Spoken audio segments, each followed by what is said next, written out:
Bradesco. Entre nós, você vem primeiro. Boa noite. Boa noite para você. Os criminosos estão usando aqueles dados pessoais e bancários que são vazados na internet para roubar trabalhadores. Eles agora desviam o valor do seguro-desemprego e deixam as vítimas sem nada. Esse jovem de 25 anos que prefere não se identificar teve o seguro-desemprego desviado em 2023.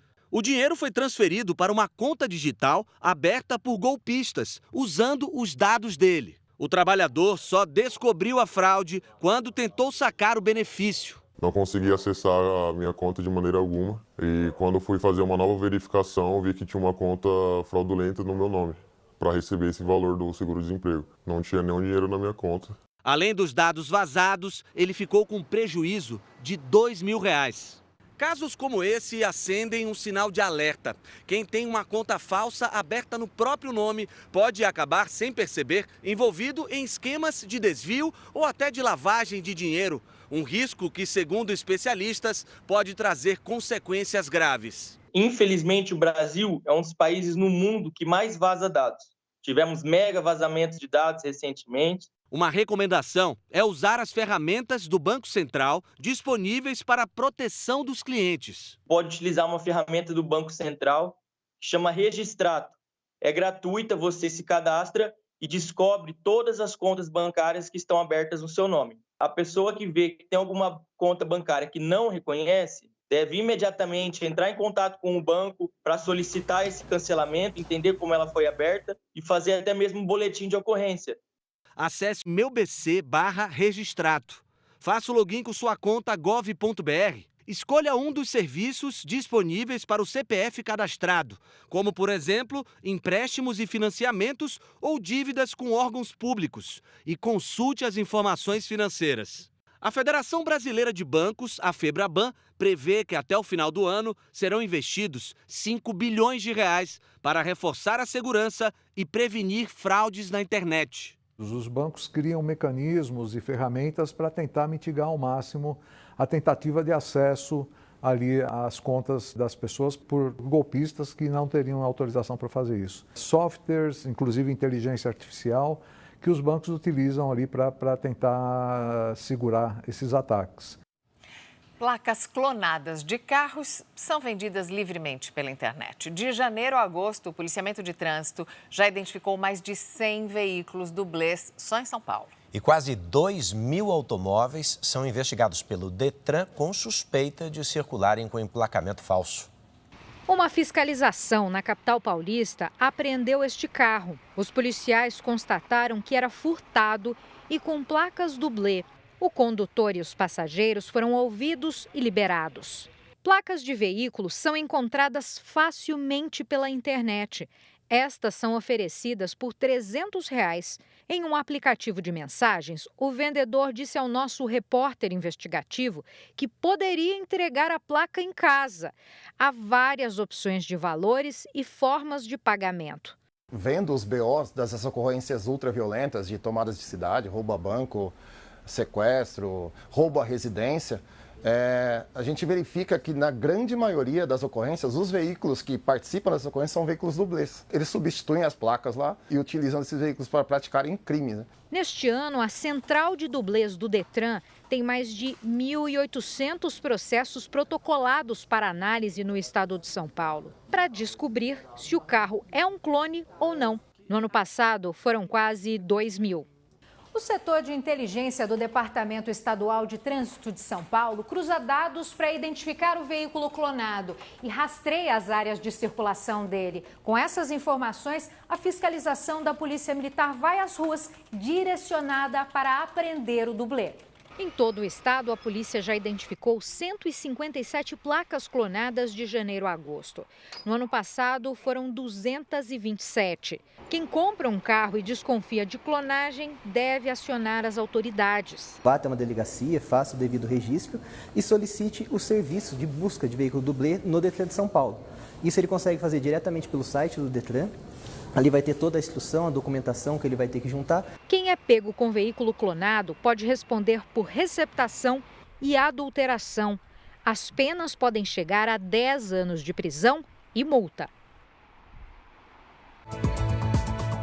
Justiça decreta a prisão de 4 suspeitos de envolvimento na execução de ex-delegado de São Paulo.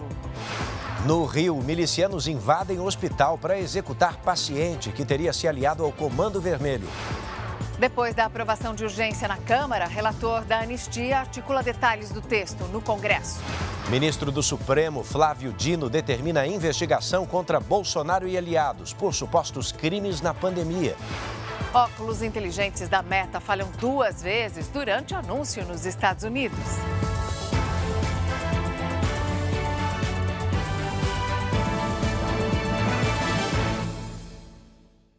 Oferecimento Bradesco Empresas e Negócios. Autoajude-se, abra sua conta PJ.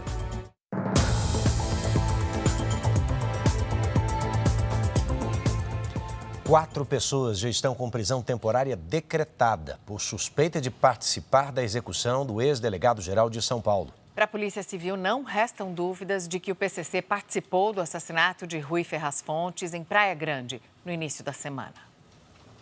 Policiais fazem buscas por 3 dos suspeitos já identificados durante as investigações. As digitais de Felipe Avelino, de 33 anos, e Flávio de Souza, de 24, foram encontradas em um veículo usado no crime. O que se tem é que, após o exame pericial, eles foram colocados na cena do crime. Em qual situação? No veículo que foi abandonado.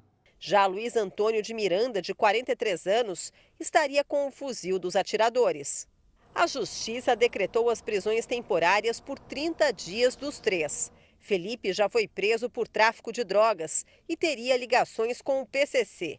Dados do celular revelaram que ele estava em Praia Grande, na Baixada Santista, no momento da execução do ex-delegado-geral Rui Ferraz Fontes. A primeira prisão no caso foi de uma mulher. As investigações apontam que Daesli Pires, de 24 anos, foi contratada para buscar um dos fuzis no litoral, um dia depois do assassinato. Ela saiu da casa dela, Diadema, foi até o litoral, pegou o fuzil, voltou para Diadema, onde ela entregou para essa pessoa que foi o mandante aí dela, que ela cumprisse esse apoio logístico à quadrilha. Já Luiz Antônio de Miranda, segundo a polícia, foi flagrado antes do crime, com o segundo carro usado na execução. Luiz Antônio também é apontado como responsável por mandar Daesli para o litoral buscar o fuzil. Para os policiais, ela disse que fez a viagem num carro enviado pelo suspeito e que recebeu R$ 1.500 pelo transporte. Como parte do acordo, uma dívida do ex-namorado dela com criminosos seria perdoada. As defesas dos suspeitos não foram localizadas. Mais de 8 pessoas participaram da execução de Rui Ferraz Fontes, 4 delas diretamente, o motorista e 3 atiradores. A polícia diz não ter dúvidas do envolvimento da facção criminosa. A motivação ainda está nas 2 linhas. Pode ser referente a fatos passados que o doutor Rui participou, das investigações complexas sobre crime organizado que ele participou, ou mesmo com a atual gestão que ele estava tendo na Prefeitura da Praia Grande, que ele estava com a responsabilidade de alguns contratos. Então, essas 2 linhas não foram descartadas. Cenas de terror no hospital público do Rio de Janeiro. Criminosos invadiram o local armados com fuzis. Foram direto para o centro cirúrgico para executar um paciente que um pouco antes tinha sido baleado num tiroteio entre facções rivais. Ainda era madrugada quando os criminosos chegaram em 2 carros. Encapuzado e armado com um fuzil, um deles desce do veículo.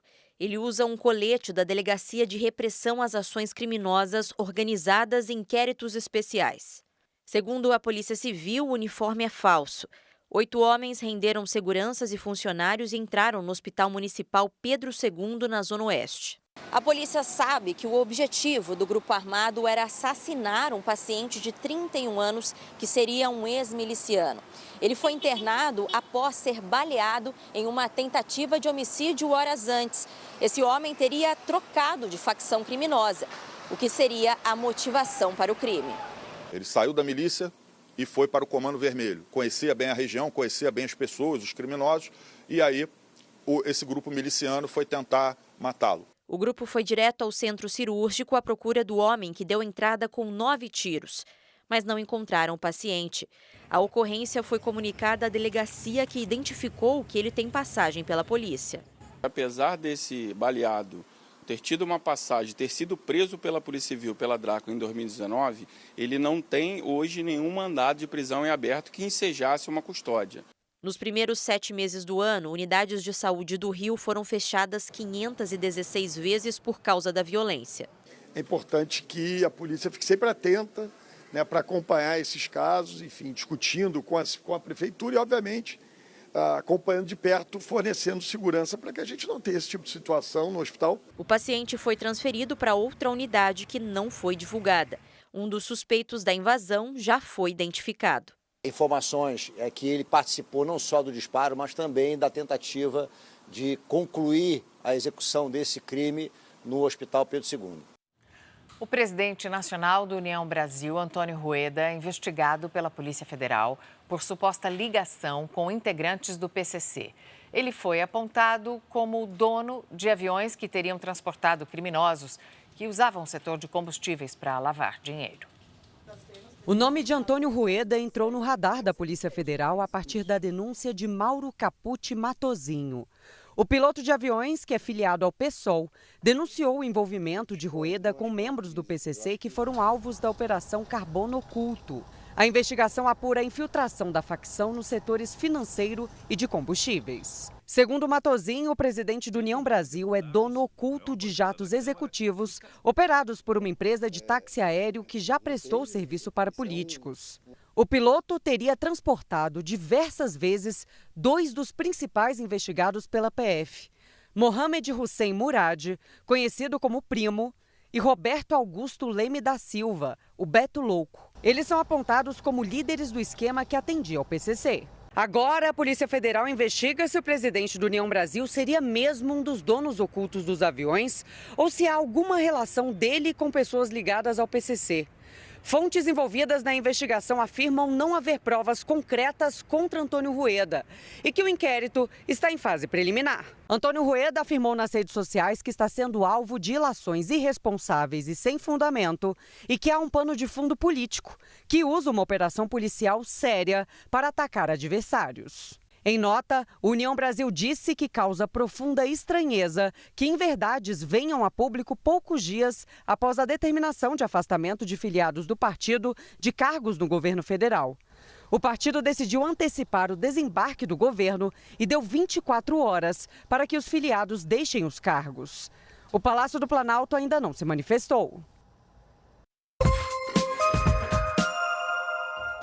Um homem foi preso em flagrante depois de tentar fugir de uma fiscalização da Polícia Rodoviária Federal no Paraná. Ele perdeu o controle do carro e bateu num portão. Durante a vistoria, os agentes encontraram cerca de 500 quilos de maconha no porta-malas. 2 mulheres foram presas, suspeitas de aplicar o golpe conhecido como Boa Noite Cinderela, num homem na zona sul do Rio. Segundo a polícia, a vítima foi dopada e teve um prejuízo de mais de R$10 mil. No Rio Grande do Sul, 9 pessoas foram detidas numa operação contra o roubo e o furto de caminhões. Os veículos eram adulterados e depois revendidos. Os policiais também fecharam um desmanche clandestino. De acordo com a investigação, a quadrilha movimentou mais de R$3 milhões. Nessa reta final do inverno, tem alerta de temporais. Vamos saber quais são os destaques da previsão do tempo com a Lidiane Sayuri. Lidiane, boa noite. Vem chuva forte então por aí. Bem sim, Mariana, boa noite para você. Edu, boa noite. E uma boa noite para você que está com a gente. Amanhã, a circulação de ventos provoca temporais com raios e granizo em pontos isolados da metade sul do Rio Grande do Sul. Em Porto Alegre, sexta-feira de sol entre nuvens, com 28 graus. Em São Paulo, dia ensolarado, com até 32 graus. Em Palmas, tempo seco e calor de 37. Hoje, os maiores volumes de chuva foram registrados no Espírito Santo e no Amazonas. As imagens de satélite mostram nuvens carregadas nas regiões norte e sul. Amanhã, ventos do mar provocam pancadas de chuva desde o Espírito Santo até o Rio Grande do Norte, com chuva mais forte no litoral da Bahia. Pancadas mais intensas estão previstas entre Roraima e Rondônia. Em Mato Grosso e em Goiás, chuva isolada. No interior do Nordeste e no Tocantins, o ar seco garante altas temperaturas e baixa umidade do ar. Em Florianópolis, máxima de 26 graus. Em Belo Horizonte, faz até 30. 37 em Cuiabá, 32 em Rio Branco e até 33 no Recife. Tempo Delivery. O Bruno quer saber a previsão para Muriaé, Minas Gerais. Boa noite, Bruno. Até domingo, dias de sol e muito calor, com máximas de 30, 33 e até 35 graus. O Carlos escolheu a cidade de Vacaria, Rio Grande do Sul. Oi, Carlos. Sexta com sol entre nuvens. No sábado tem previsão de chuva. As máximas ficam entre os 24 e 26 graus. No domingo, temporais com raios, granizo e ventos fortes a qualquer hora. Máxima de 18 graus. A gente quer te ver por aqui também. Participe pelas redes sociais com o nome de uma cidade e a hashtag você no JR. Mariana, Edu. Obrigado, Lidiane. Ainda hoje, um casal invade uma penitenciária em São Paulo e resgata uma detenta suspeita de chefiar quadrilha. E também CPI mista do INSS ouve advogado alvo de busca e apreensão da Polícia Federal por suspeita de ligação com líder de desvios bilionários. Nelson Williams negou participação em fraudes e se recusou a responder a maioria das perguntas da CPMI.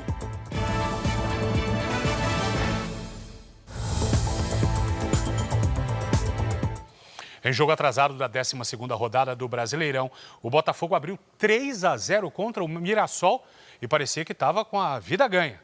Só parecia. O Botafogo fez 3 gols no primeiro tempo com Savarino, Cris Ramos e Montoro. Mas no segundo tempo, o Mirassol só precisou de 15 minutos para reagir e empatar o jogo com Chico da Costa, Gemes e Lucas Ramon. O resultado manteve o Mirassol no 4º lugar e o Botafogo em 5º.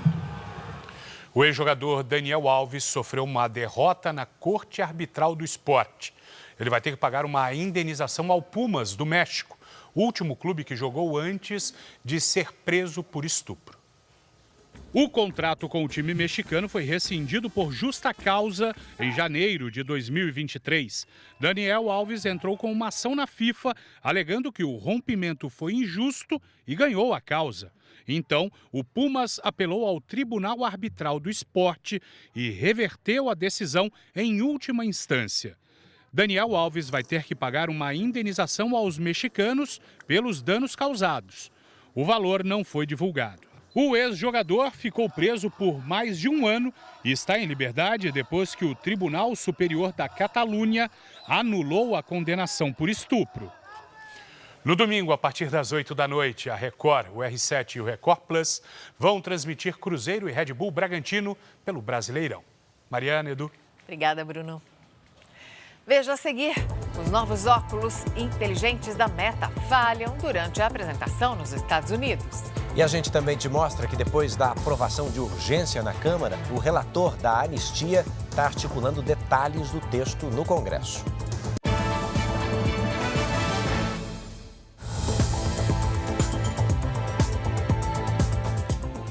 Dá para imaginar a cena, um casal invadindo uma penitenciária na capital paulista para resgatar uma detenta na hora do almoço. Essa mulher já havia sido presa outras vezes. Ela é suspeita de chefiar uma quadrilha especializada no roubo de carros de luxo.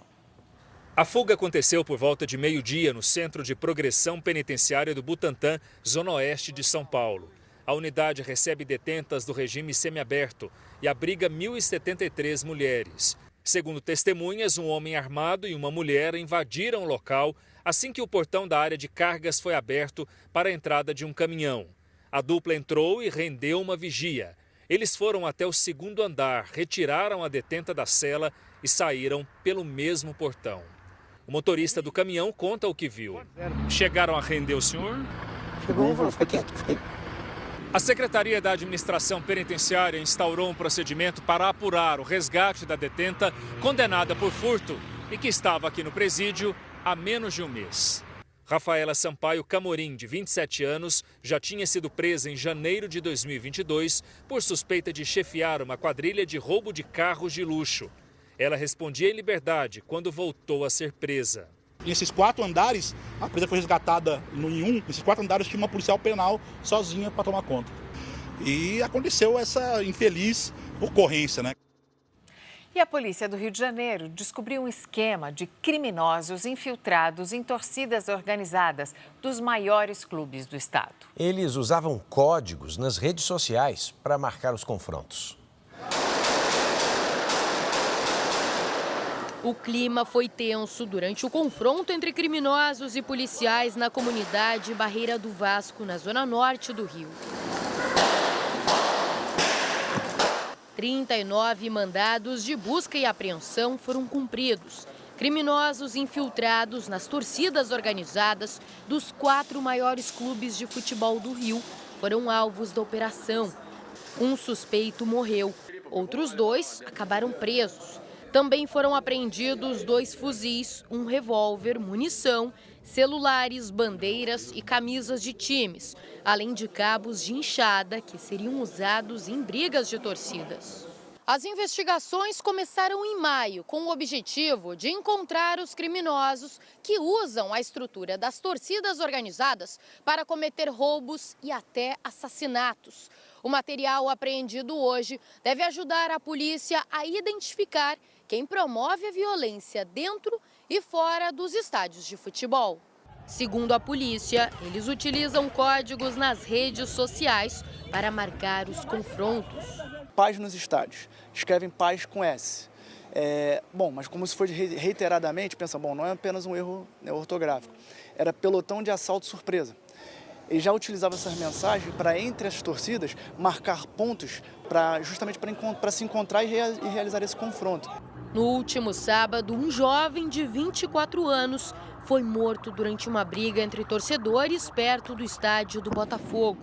Na quinta-feira passada, um vascaíno morreu e outro foi baleado durante um confronto com a torcida do Flamengo, também na zona norte do Rio. A Câmara dos Deputados aprovou o regime de urgência do projeto de anistia. O desafio agora é definir um texto que reúna apoio suficiente para ser aprovado em plenário. O relator do projeto será o deputado Paulinho da Força, do Solidariedade de São Paulo. Ele tem a missão de costurar um texto até semana que vem, quando o projeto pode ser votado no plenário. A ideia é um pouco dessa, da pacificação, ou seja, da gente tentar construir um projeto que não seja nem tanto à direita, nem tanto à esquerda, mas que a gente possa pacificar o país. Vou conversar tanto à esquerda quanto com a direita e com o centro especialmente, para a gente construir então um projeto a partir de agora e tentar votar o mais rapidamente possível para a gente poder, a partir daí, ter um país mais pacificado. O tema vai ser discutido diretamente no plenário da Câmara, porque os deputados aprovaram, por 311 votos a 163, o requerimento de urgência que dispensa a análise do texto pelas comissões. O projeto pautado foi o do deputado Marcelo Crivella. Espero agora que o relator possa ampliar o meu projeto, manter o projeto, que é muito importante que essas pessoas sejam anistiadas, ou ele faz o que nós todos queremos, que é uma anistia ampla, geral e restrita, e aí vai contemplar o presidente Bolsonaro e os demais, ou pelo menos abaixe as penas. A vitória da oposição no plenário contou com o apoio dos partidos de centro. A grande questão é que o grupo não defende a bandeira de uma anistia ampla e restrita.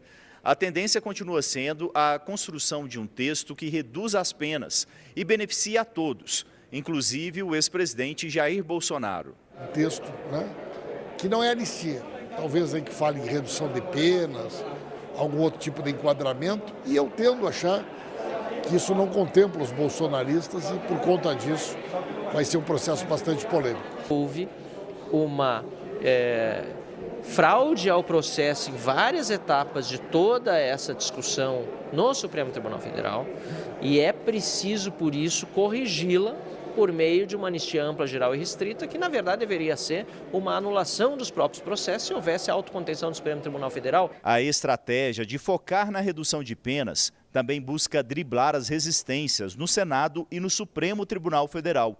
Ministros como Alexandre de Moraes e Flávio Dino já questionaram a constitucionalidade de uma anistia ampla. A CPMI do INSS ouviu hoje o advogado Nelson Williams, um dos alvos da operação que investiga descontos ilegais de aposentados e pensionistas. 6 testemunhas estavam na agenda para serem ouvidas hoje, mas até o fim da tarde, apenas o advogado Nelson Williams prestou o depoimento. Ele teve um habeas corpus concedido pelo ministro Nunes Marques, do STF, para ficar em silêncio e se recusou a assinar o termo de compromisso com a verdade. Tudo que eu disse, tudo que eu disser será verdade. Não abro mão do direito ao silêncio também. Chega aqui como uma testemunha e sai daqui como um provável investigado pela CPMI. Nelson Williams foi um dos alvos de busca e apreensão na semana passada. A Polícia Federal investiga transações bancárias suspeitas dele com Maurício Camisotti. O empresário é apontado pelos investigadores como um dos principais beneficiários do esquema de fraudes no INSS. Hoje, Nelson negou conhecer Antônio Carlos Camilo, o careca do INSS, mas disse que é amigo de Maurício Camisotti. Eu, Nelson Williams, não conheço o careca do INSS. Eu só vim a ter conhecimento desta figura e deste nome a partir das notícias. Minha relação com o Maurício, 2. Inicia profissional e passou para amizade. Nelson também negou ligação com os desvios de mais de 6 bilhões de reais de aposentados e pensionistas. A CPMI decidiu que não vai mais convocar e sim convidar o diretor-geral da Polícia Federal, Andrei Rodrigues, e os ministros da Controladoria-Geral da União, Vinícius Marques, e da Advocacia-Geral da União, Jorge Messias, para serem ouvidos. Com o convite, eles não são obrigados a comparecer. O ministro Flávio Dino determinou que a Polícia Federal abra inquérito sobre as conclusões da CPI da Covid. A PF tem 60 dias para apurar as condutas do ex-presidente Jair Bolsonaro e de 23 aliados dele durante a pandemia. A decisão do ministro do Supremo Tribunal Federal atendeu ao pedido da Polícia Federal para abrir investigação com base no relatório da Comissão Parlamentar de Inquérito da Covid, que foi concluída em outubro de 2021. A comissão chegou a pedir o indiciamento de 80 pessoas por supostos crimes relacionados à pandemia. No documento enviado à PF, Dino detalhou acusações como indícios de crimes contra a administração pública, em contratos, fraudes em licitações, superfaturamentos, desvio de recursos públicos, assinatura de contratos com empresas de fachada para prestação de serviços genéricos ou fictícios. A Polícia Federal tem 60 dias para complementar as investigações da CPI da Covid.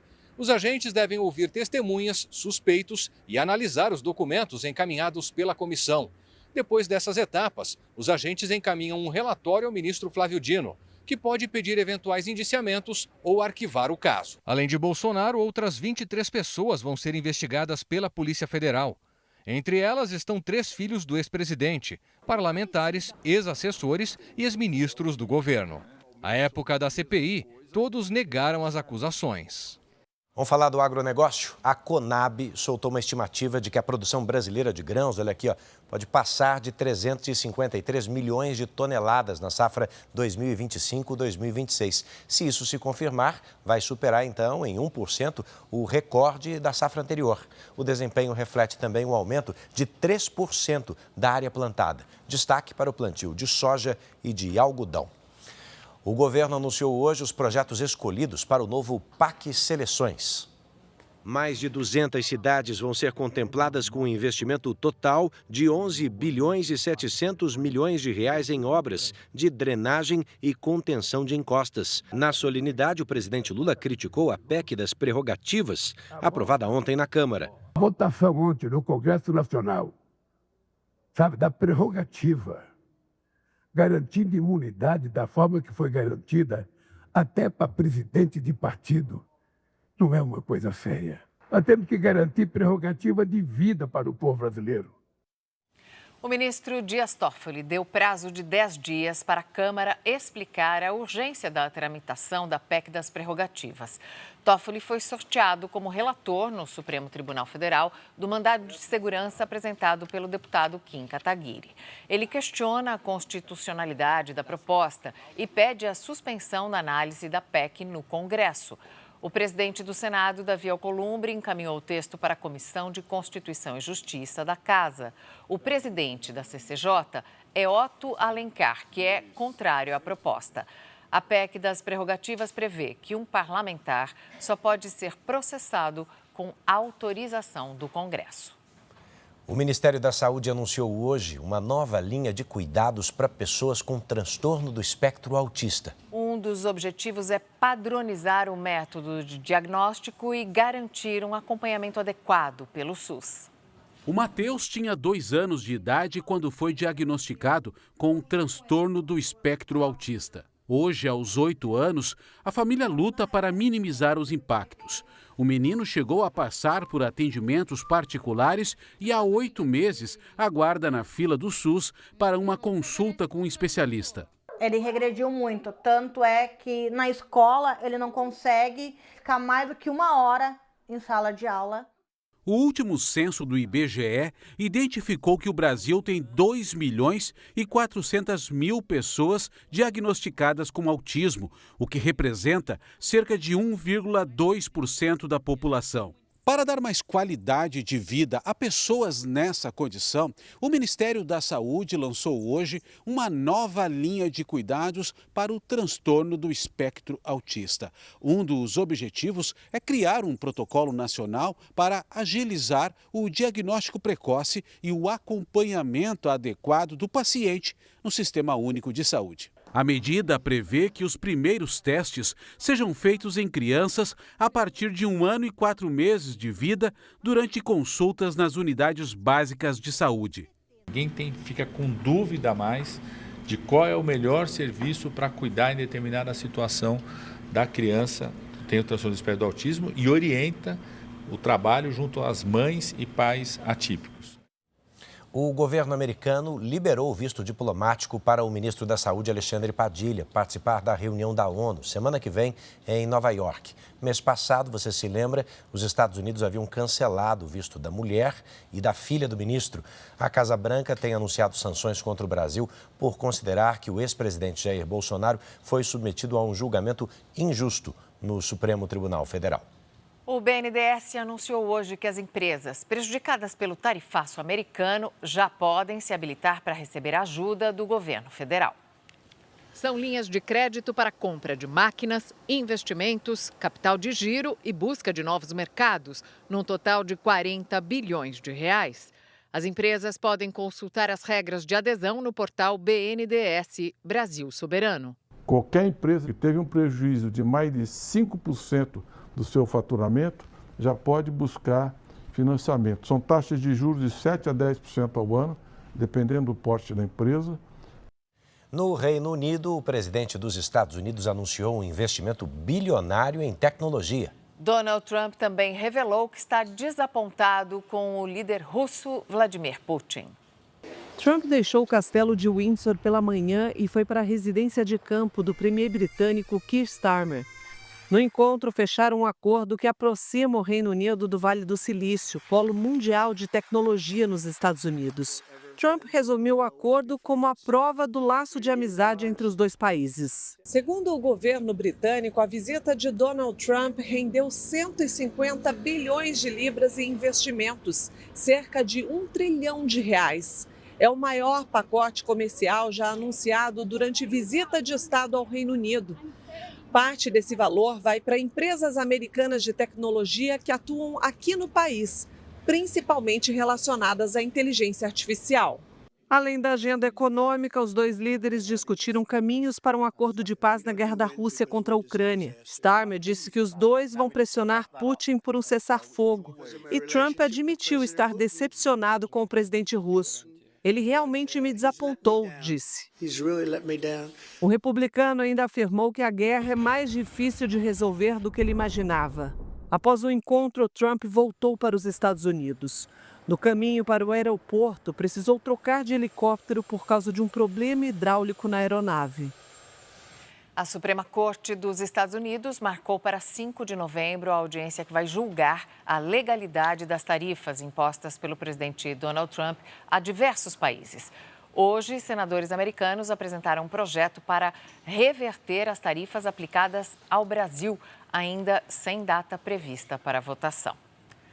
O assassinato do ativista conservador Charlie Kirk nos Estados Unidos provocou uma onda de suspensões e demissões de funcionários que, de alguma maneira, comemoraram a morte dele. A viúva de Kirk assumiu hoje o cargo de presidente da organização, que era liderada pelo marido. Erica Kirk publicou a foto do marido no dia do assassinato com a legenda: "Ficará gravada no tempo, guardada no coração, para sempre". Hoje, ela foi anunciada como a nova presidente da Turning Point USA, organização conservadora para jovens criada pelo marido. Após a morte do ativista, admiradores viram na internet pessoas que comemoravam o assassinato e decidiram denunciar. A campanha envolve a exposição de dados destes usuários e pressão para que sejam suspensos ou demitidos de seus empregos. Pilotos, profissionais, médicos, professores e um funcionário do serviço secreto estão entre os que foram afastados ou demitidos por postagens nas redes sociais. Um popular programa de televisão, no ar desde 2003, foi suspenso por tempo indeterminado após um comentário do apresentador. Jimmy Kimmel disse que aliados de Kirk estavam usando o assassinato do ativista para ganhar pontos políticos. O presidente americano Donald Trump comentou a saída do apresentador durante visita ao Reino Unido. Ele disse uma coisa horrível sobre Charlie Kirk, afirmou o republicano. Políticos e artistas criticaram a suspensão do programa. No Brasil, o Senado afastou o jornalista e escritor Eduardo Bueno, conhecido como Peninha, do conselho editorial da casa. O motivo foi um vídeo em que ele comemorava a morte de Charlie Kirk. A Meta apresentou a nova linha de óculos inteligentes, mas o destaque desse evento ficou para as gafes e situações constrangedoras. As tradicionais reações de surpresa deram lugar a risos de constrangimento. Com plateia lotada e transmissão ao vivo pela internet, o evento anual da Meta, que tenta impressionar os fãs com o lançamento de produtos de última geração, saiu longe do planejado. Em um certo momento, Mark Zuckerberg, dono da Meta, convidou um chefe de cozinha para demonstrar a funcionalidade dos novos óculos. O equipamento, que usa inteligência artificial para reconhecer ingredientes e indicar o passo a passo de receitas, deixou o apresentador na mão. What do I do first? E quando respondeu, pulou algumas etapas. You've already combined the base ingredients. Desapontado, só restou ao chefe desistir de cozinhar e passar a bola para Zuckerberg. All right, I think the Wi-Fi might be messed up. Sorry, back to you, Mark. It's all good. The irony of the whole thing is that you spend years making technology and then the Wi-Fi at the day kind of catches you. All right. O próprio dono da Meta também ficou em apuros. Uh-oh. Ao tentar atender uma chamada de vídeo pelo WhatsApp, a ligação tocou, até ele reconhecer que os óculos inteligentes falharam. I don't know what to tell you guys. All right. Esta é a segunda geração do equipamento lançado pela Meta. A novidade é uma integração mais avançada com a inteligência artificial, mas que, pelo visto, deixou a desejar. Na primeira versão, o destaque era a gravação de imagens por microcâmeras escondidas, o que gerou discussões em torno da invasão de privacidade. Ontem, o Comitê de Política Monetária manteve a taxa básica de juros, a Selic, em 15% ao ano. Patrícia Lages, é hora de tirar o dinheiro da caderneta de poupança e investir com mais rentabilidade? Boa noite. É uma boa hora, Mariana. Boa noite para você, boa noite, Edu, boa noite a você que nos acompanha. A caderneta de poupança, há mais de 160 anos, virou símbolo de investimento popular. Mas hoje há opções tão seguras quanto e com rendimentos bem melhores. Quando a Selic está acima de 8,5%, que é o caso desde 2022, A remuneração da poupança é de 0,5% ao mês mais taxa referencial, o que dá um retorno anual de 8,3%, bem abaixo dos 15% da Selic. E um detalhe, o rendimento só é pago no aniversário. Se sacar antes, toda a remuneração do mês é perdida. Então, para esse pessoal que quer segurança, a renda fixa é uma boa opção? Boa opção, Edu. Os investimentos de renda fixa são simples e, por isso, são ideais para iniciantes, mas também são importantes para quem já investe. A renda fixa é ótima para fazer a reserva de emergência, que é aquele dinheiro que precisa estar disponível em caso de necessidade. E outra vantagem é poder investir, mesmo com pouco dinheiro. Que opções seguras teriam rendimentos maiores do que a poupança? Vamos lá, Mariana. A gente fez algumas simulações aqui e vamos ver o rendimento de R$1.000 em um ano. Na poupança, o retorno seria de R$ 83. Em um CDB, o rendimento seria de quase 123. No Tesouro Selic, o ganho seria um pouco superior a R$ 123. Mas é quase 50% maior do que a poupança, sendo que o Tesouro Selic permite sacar o dinheiro qualquer dia, sem perda dos juros. E em LCI ou LCA, o ganho seria superior a R$ 141, o que representa um retorno 70% maior do que a poupança. Mariana, Edu. Obrigada, Patrícia. Trocas de mensagens ajudaram a Polícia Federal a desvendar o esquema de pagamento de propina a servidores públicos para liberar licenças ambientais de mineração em Minas Gerais. No processo estão descritas diversas mensagens que revelaram o funcionamento da organização criminosa. Numa das conversas, Úrsula Paula de Roma pede ao filho Felipe de Roma Furtado a transferência de R$ 7.500 em propina. Nesta outra mensagem, Úrsula confirma que conseguiu um contato na Agência Nacional de Mineração e fechou 2 alvarás por R$ 8.000 cada. Mãe e filho estão entre as 17 pessoas investigadas no esquema de concessão de licenças irregulares para a mineração. Segundo a Polícia Federal, a organização criminosa pagava propina a servidores de órgãos públicos federais e estaduais para conseguir atuar em áreas de preservação. Hoje, mais 2 servidores do governo de Minas foram exonerados. O presidente do Instituto do Patrimônio Histórico e Artístico, João Paulo Martins, e o chefe de gabinete dele, Daniel Silva Queiroga. Os 2 teriam facilitado o licenciamento para a mineração na Serra do Curral, em Belo Horizonte. Outros 6 servidores estaduais já tinham sido afastados por estarem envolvidos na investigação. A gente está acompanhando os fatos, né, e obviamente tomando todas as medidas que são necessárias. Mas a gente só tem poder administrativo, né, e a gente obviamente tem que apurar as coisas com a profundidade necessária para não ser injusto com ninguém. O vice-prefeito de Itaúna, cidade do centro-oeste do estado, também está entre os alvos dos mandados de prisão. E o Debrando Neto, que acumula o cargo de secretário municipal de Meio Ambiente, foi exonerado hoje pela Prefeitura. A Agência Nacional de Mineração afirmou que não foi comunicada oficialmente sobre as medidas envolvendo servidores ou dirigentes. E disse ainda que tem compromisso com a legalidade e que a agência colabora com as autoridades. As defesas dos suspeitos citados na reportagem não se manifestaram. Nós voltamos agora a falar sobre o assassinato do ex-delegado-geral Rui Ferraz Pontes. Um dos suspeitos chegou a planejar a morte de funcionários de uma penitenciária no interior de São Paulo. A repórter Ingrid Gribel tem as informações ao vivo. Ingrid, boa noite. Boa noite, Mariana. Boa noite a todos. Os 3 suspeitos identificados continuam foragidos. Entre eles, Felipe Avelino, também conhecido como Mascherano. Em 2019, quando estava preso, ordenou a morte do então diretor-geral, do diretor de segurança e de chefes do plantão da penitenciária de Irapuru, no interior paulista. O repórter investigativo Ciro Barros teve acesso ao processo. Uma carta apreendida na ocasião revelava as ordens para as execuções e era assinada por Felipe e por outros 16 integrantes do PCC. As investigações apontam que Felipe seria o responsável por garantir que as ordens e as regras da facção fossem cumpridas no ABC paulista. Mariana, Edu. Obrigada, Ingrid.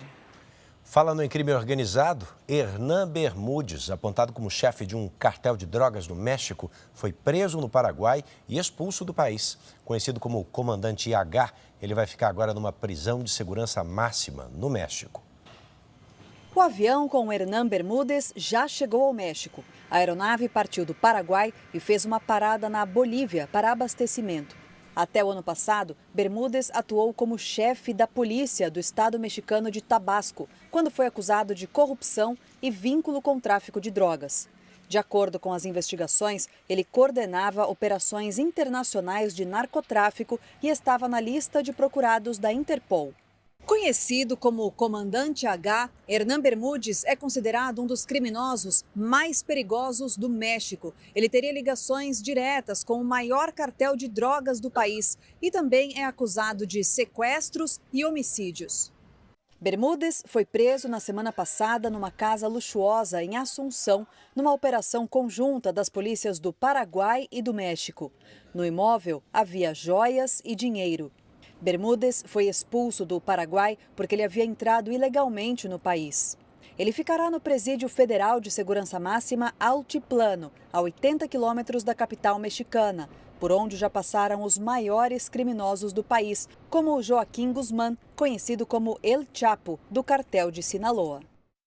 3 suspeitos de integrar uma quadrilha de falsos advogados foram presos hoje. Eles conseguiam acessar os dados de processos na justiça verdadeiros e entravam em contato com as pessoas envolvidas na ação para pedir dinheiro. 2 homens foram presos em São Paulo e um terceiro no litoral paulista. Os criminosos acessavam processos públicos pela internet. Em seguida, se passavam por advogados e conseguiam enganar pessoas envolvidas. Para isso, eles usavam fotos do advogado daquela ação, encontradas em perfis de redes sociais. Clientes de Marco Aurélio caíram no golpe. O falso advogado, ele aparece com a minha foto, inclusive ele extraiu das redes sociais, ele com outro número de celular, não o meu. O golpista mandou mensagem para as vítimas dizendo que elas haviam ganhado a ação, mas pediu o pagamento de uma taxa ou imposto para a liberação do valor do processo. As vítimas do Distrito Federal tiveram prejuízo de R$50 mil. Segundo a polícia, a organização criminosa atua principalmente em São Paulo, mas já aplicou golpes em todo o país. Além dos presos, outros 4 suspeitos foram identificados. A OAB São Paulo já recebeu cerca de 3.500 notificações do estelionato desde o início do ano. Foi criada até uma comissão para combater as ações, com o lançamento de uma cartilha de alerta aos profissionais. São dados vazados. Então nós temos 2 vítimas aí na história. A vítima que está sendo abordada e o próprio advogado que é usado sem ele saber.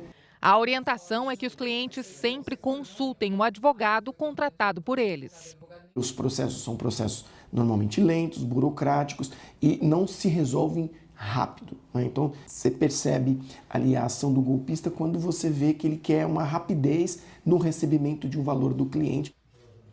Foi enterrado hoje o corpo da senhora idosa que morreu ao ser atingida dentro de casa por uma tubulação da Companhia de Saneamento Básico de São Paulo. Familiares e amigos se despediram de Clélia dos Santos neste cemitério em Mauá, na Grande São Paulo. Foi difícil, sabe, receber uma notícia dessa. Depois que eu vi as fotos, ai meu Deus, foi muito triste, viu? Muito triste, porque eu convivi com ela há muitos anos. Clélia morreu depois de ser atingida por uma tubulação da Sabesp. O acidente foi ontem à tarde. Além da casa da idosa, o imóvel vizinho também foi danificado. Falei para ela, nossa, a minha casa tremeu. Ninguém esperava isso daí. A estrutura seria instalada para abastecer um reservatório da região. Segundo a Sabesp, o excesso de peso fez com que a tubulação se desprendesse durante o içamento. O cano acabou deslizando pelo barranco e atingiu a casa da dona Clélia. O impacto foi tão forte que destruiu paredes e comprometeu a estrutura da casa, que foi interditada e vai passar por perícia. Equipes do Corpo de Bombeiros, da Defesa Civil e da Sabesp cortaram a tubulação, mas pedaços do cano ainda permanecem no local. A Companhia de Saneamento Básico do Estado de São Paulo informou que desligou a empresa terceirizada responsável pela obra e que contratou uma perícia para apurar as causas do acidente. O caso foi registrado como morte suspeita. Clélia era viúva e completaria 80 anos no mês que vem. E a gente acompanha. À 00:30 tem mais Jornal da Record. As reportagens de hoje estão no Record Plus e em todas as nossas plataformas digitais. E lembre-se que a programação da Record está disponível ao vivo e de graça no Record Plus. Agora você fica com o 4º episódio da série A Vida de Jó. E logo depois de Reis, tem prova valendo imunidade. E o clima pode esquentar entre os peões. Não perca A Fazenda. Boa noite. Boa noite para você. Até amanhã.